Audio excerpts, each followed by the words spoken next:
ছাড় তো, বাদ দাও। মা দেবীকে টানতে টানতে নিয়ে গেল, দেখবে না নিজের চোখে ভেতরে কি হচ্ছে। দিদিভাই, দিদিভাই, ওকে এমন কঠিন শাস্তি দাও যাতে সেটাও আজন্মকাল মনে রাখে।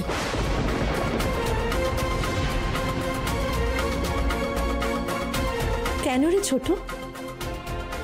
যে কোনো অন্যায় করেনি তাকে শাস্তি কেন দেব?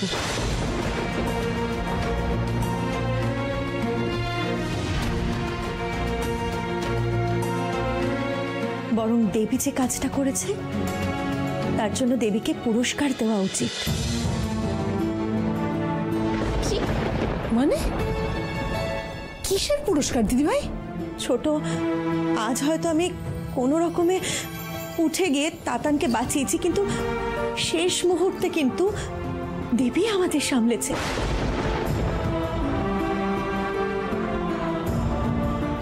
তখন আমার পায়ে জোর ছিল না, আমি আমি তাতানকে ধরে ওখান থেকে সরিয়ে দিয়েছিলাম, কিন্তু আমি নিজেকে সামলাতে পারিনি।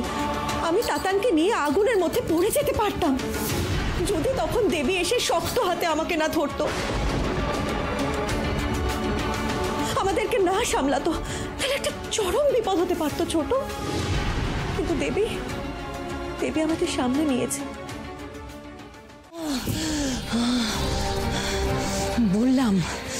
বললাম আমাকে ঠাকুর ঘরের সামনে না নিয়ে যেতে, পাকামি করে আমাকে নিয়ে গেল।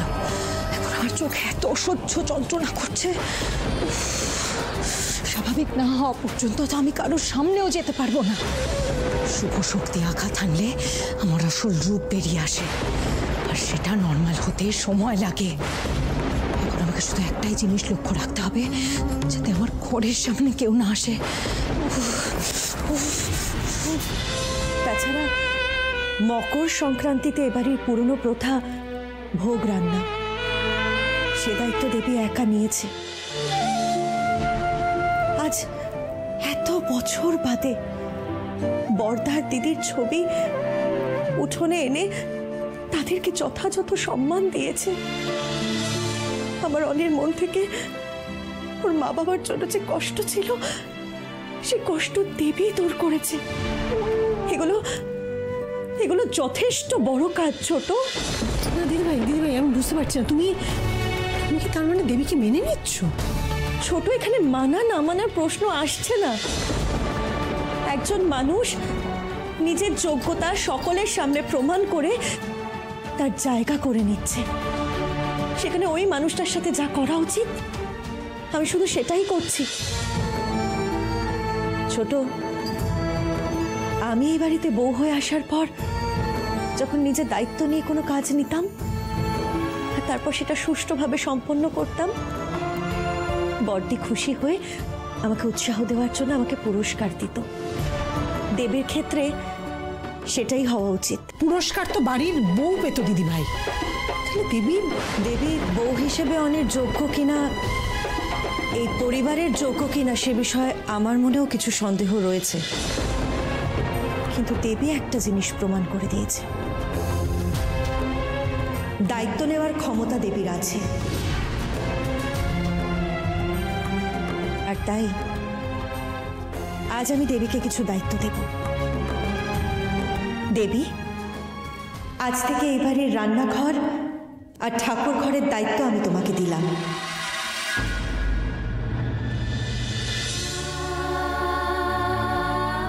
এতদিন এই বাড়ির উঠোনে তুমি রান্না করতে, আজ থেকে তুমি দেবরায় বাড়ির হেসেলে রান্না করবে। সেই অধিকার আমি তোমাকে দিলাম। গিন্নিমা,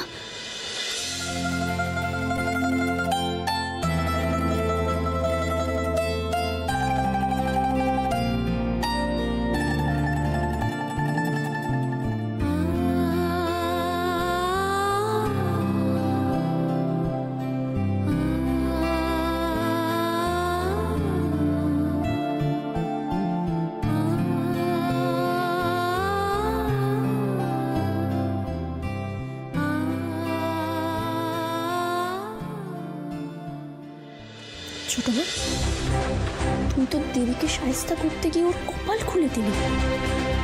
কপাল খুললো না ফুললো সেটা তো সময় বলবে।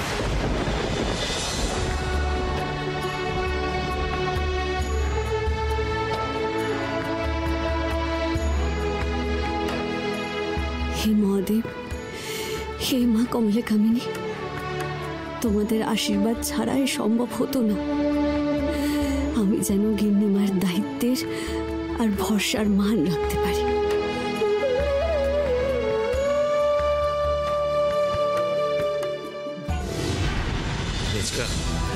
মণিমা নিজে কিভাবে উঠে দাঁড়িয়েছে দেখবে, চলো এখন দেখবে এভরিথিং উইল বি ফাইন। চলো চলো। মেজ বউ উঠে দাঁড়ালো কিনা সেটা দেখে আমার কি হবে, বরং অথর্ব হয়েছিল ভালোই ছিল। কি হলো মেশকা, দাঁড়িয়ে আছো কেন? চলো প্লিজ প্লিজ।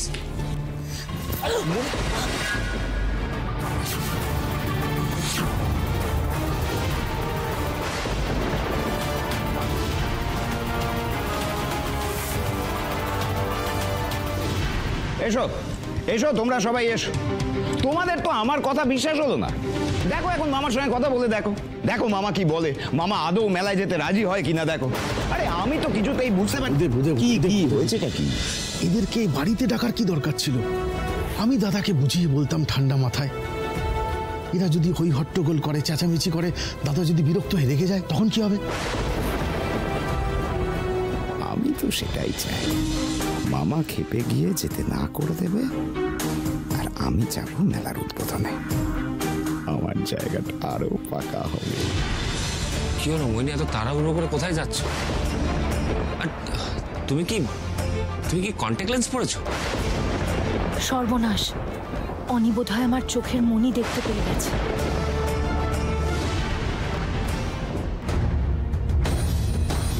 লেন্স কই না তো অনিকেত। না, তোমার চোখের মনিটা কিরকম লাগছে?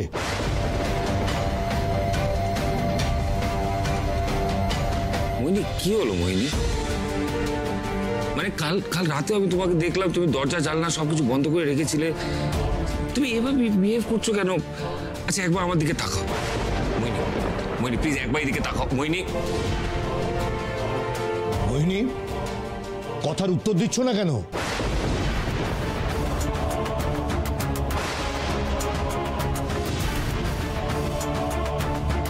বললাম না আমার কিচ্ছু হয়নি।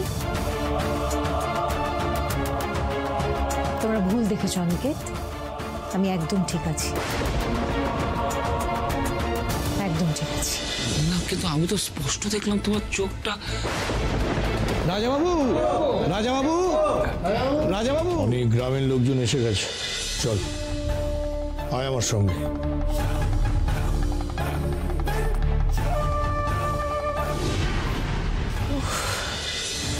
আজকে একটুর জন্য বাঁচলাম। সবার কাছে যদি ধরা পড়ে যেতাম তাহলে সবকিছু শেষ হয়ে যেত। দেবীর জন্য, ওই দেবীর জন্য সবকিছু নষ্ট হয়ে যাচ্ছে। তানকে আগুনে ফেলার প্ল্যানটাও নষ্ট হয়ে গেল। এবার খুব তাড়াতাড়ি ওই দেবীকে বিপদে ফেলতে হবে, খুব তাড়াতাড়ি। রাজাবাবু, কি হয়েছে? রাজাবাবু, আমরা আপনাকে নিয়ে যেতে এসেছি। আজ তো মিলন মেলা, আপনার মনে আছে তো? আর এই মিলন মেলায় আপনার উপস্থিতি না থাকলে উদ্বোধনই হবে না। আচ্ছা ঠিক আছে, ঠিক আছে, আমি একটু কথা বলছি। দাদা, কোনো জোরাজোরি নেই। যদি তোমার শরীর সুস্থ লাগে তাহলে কিছুক্ষণের জন্য তুমি... বলছিলাম না মেজো মামা মেলায় যেতে পারবে না। ছোট মামা একদম চিন্তা করো না, আমি তো আছি, আমি একা সব সামলে নেব। এই দেবু, তুমি কি সামলাবে? হ্যাঁ, তুমি সামলাবার কে শুনি? তোমার তো গায়ে মানে না আপনি মোড়ল অবস্থা। এতবার এত কিছু কথা হওয়ার পরেও তুমি সুবিধা নেওয়ার জন্য একবার উঠে পড়ে লেগেছো। দেবুদা, বাড়ির লোকেরা কথা বলছে, বাড়ির লোকেরা। আর বাবা ছুটকা তো আছে, তুমি আগ বাড়িয়ে কেন ফোনটা কাটতে যাচ্ছ? প্রসেন, ছোট মাইমা, আরে তোমরা আমাকে যাই বলো না কেন, কথা তো মানতেই হবে, মেজো মামা ছাড়া এই বাড়িতে যদি কেউ জমিদারি সামলাতে পারে তাহলে সেটা আমি।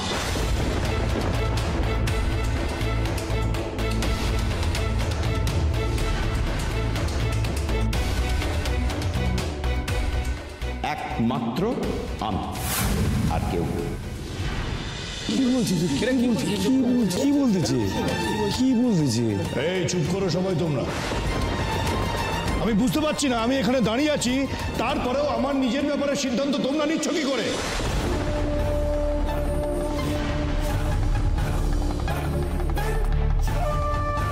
যে কাজ আমি এতদিন ধরে করে এসেছি আজও তার অন্যতা হবে না। আমি যাব মিলন মেলার উদ্বোধনে।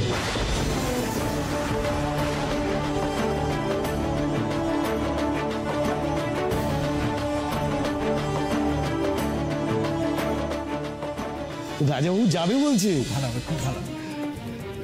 রাজাবাবু মিলন মেলার উদ্বোধনে যাবে। তুমি কি পারবে? মানে একটা এত বড় প্রোগ্রামে ইনগ্রেশন দখল থাকে মেজকা। আমি তো বলছি আমি পারবো, কথা বলাটা অনেক।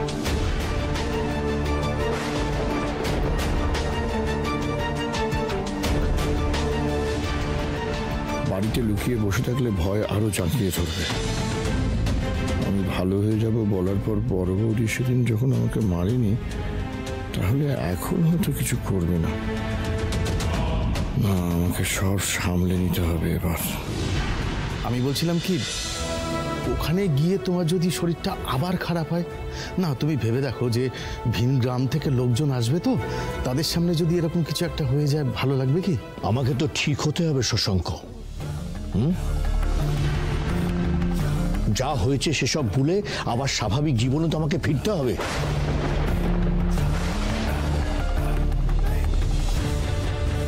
বিদুশেখর দেবরায় আগের মতোই জমিদারির সমস্ত দায়িত্ব পালনে সক্ষম। সেদিনের পর কি বড়বাবু নিজেকে পাল্টে ফেরার চেষ্টা করছেন? ডাক্তারবাবু যেদিন জানতে পারবেন তার মেচকাই বাবা মার মৃত্যুর জন্য দায়ী, সেদিন কি করে সামলাবেন? দাদা আবার আগের জায়গায় ফিরে গেলে আমার ক্ষমতা দখলের স্বপ্ন কি স্বপ্নই থেকে যাবে?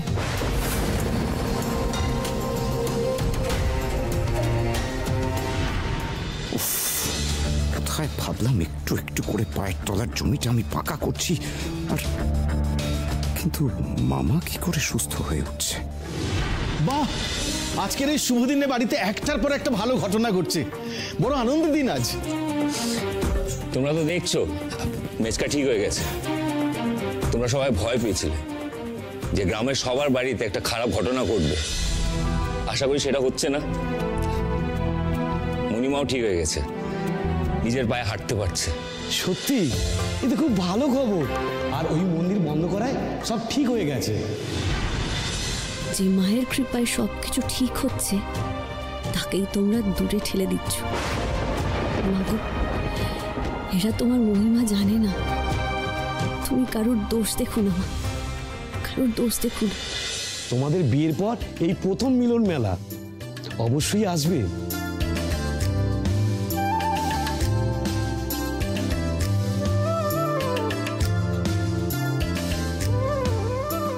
নতুন বিবাহিতদের জন্য আমাদের বিশেষ কিছু আয়োজন থাকে এই মিলন মেলায়।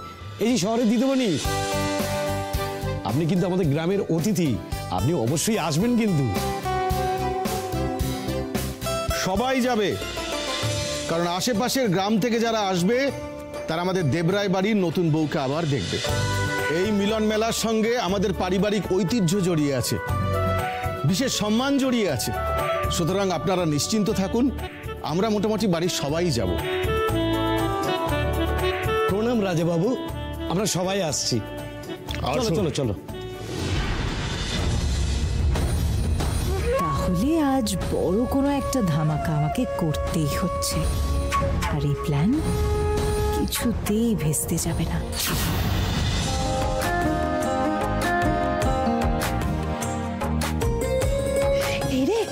আমাকে তো আবার শাড়ি, মেকআপ সব ঠিক করতে হবে। এই রে, তুই চলো চলো, তুমি কি পরবে দেখবো। চলো চলো চলো, আমার সাথে চলো তাড়াতাড়ি। হ্যাঁ চলো গিয়ে দেখি।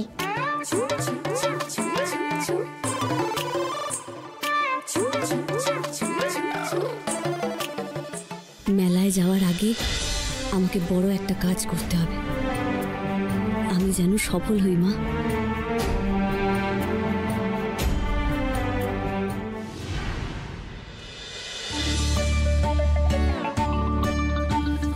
দেবী, খুঁজে তো পাচ্ছি না, এমন ভাবে যে গুছায় কিছুই খুঁজে পাওয়া যায় না। দেবী, দেবী, দেবী, আমার রুমালটা কোথায়? দেবী,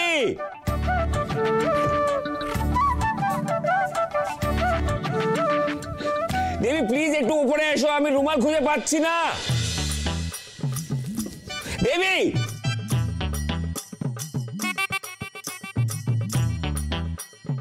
ধুর, কি হলো কি? তোমাকে বারবার বলেছি আমার জিনিসপত্রতে হাত দেবে না, তাও তুমি আমার কথা শোনো। এই তো, এই নিন ধরুন। আরে মোজা না, রুমাল, রুমাল।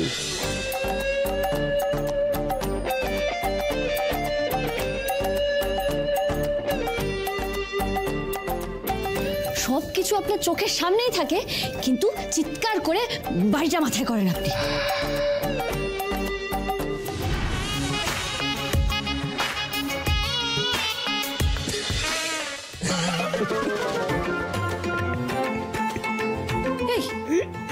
আপনি হাসছেন কেন?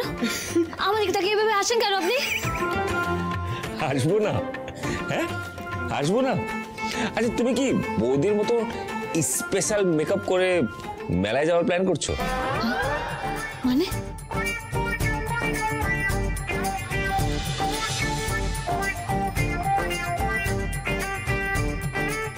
এই দেখো নিজের অবস্থা দেখো।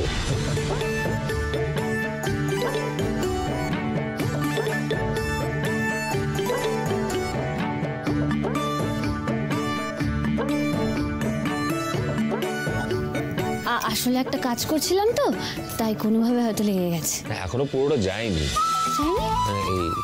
এখানে দেখো, আমি করছি। এই তো দেখি, এদিকে দেখো।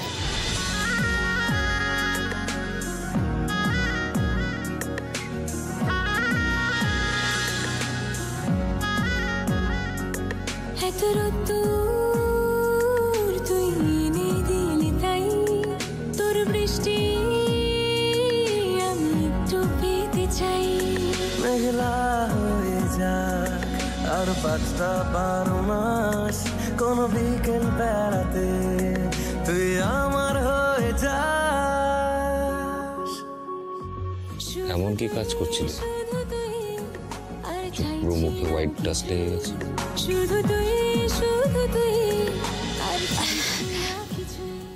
মানে একটা জরুরি কাজ করছিলাম, একটু সময় লাগবে। এমন কি জরুরি কাজ করছো যে আমাকে বলতে পারছো না? আপনার জানি কি হবে? আরে কেন জানবো না, বলো কি করছো? বলবো না। আরে এখন কথা বলার সময় নেই, আমি আসি। ও হ্যাঁ, আপনি কিন্তু হঠাৎ করে আবার উঠোনে চলে আসবেন না। হ্যাঁ আসি। দেবী, দেবী, দেবী, আমার কথা। এমন কি কাজ করছে যে আমাকে উঠোনে যেতে বারণ করলো? তার মানে উঠোনে কিছু হচ্ছে, দেখতে হচ্ছে তো।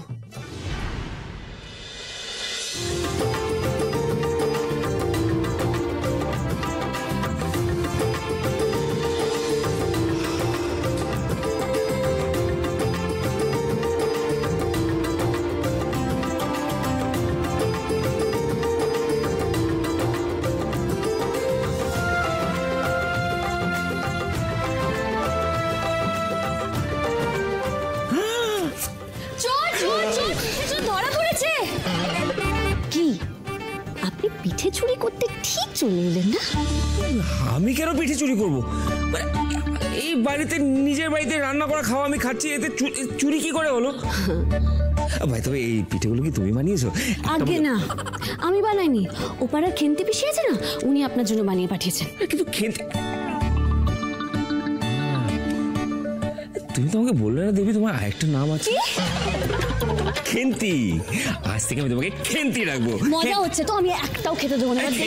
সরি সরি সরি দেবী দেবী দেবী দেবী একটা please please please please please please একটা খাই প্লিজ প্লিজ। Thank you. খেয়ে দেখুন কেমন হয়েছে। মকর সংক্রান্তির দিন আপনার মা পিঠে বানাতেন। আমি তো মায়ের মতো বানাতে পারবো না, কিন্তু আমি নিজের মতো করে চেষ্টা করেছি। যদি সেই সুখ স্মৃতিগুলো উস্কে দিতে পারি আপনার।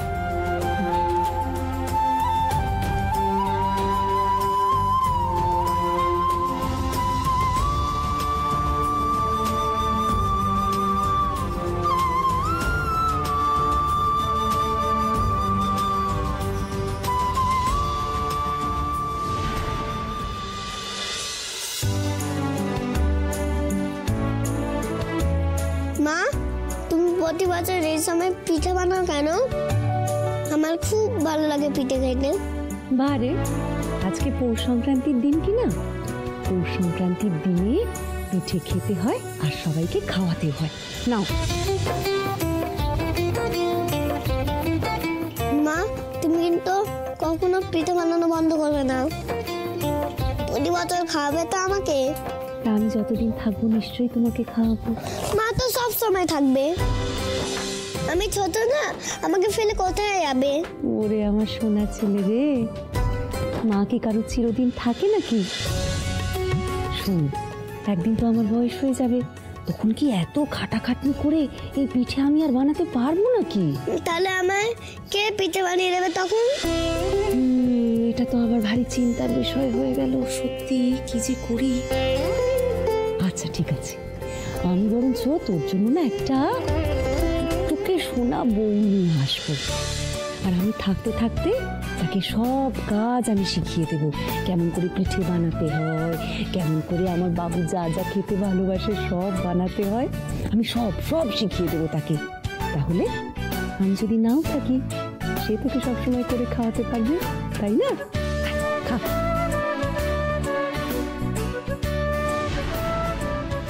দেবী, একদম মায়ের হাতের বানানো পিঠের মতো হয়েছে। কত বছর পর এরকম পিঠে খেলাম। Thank you.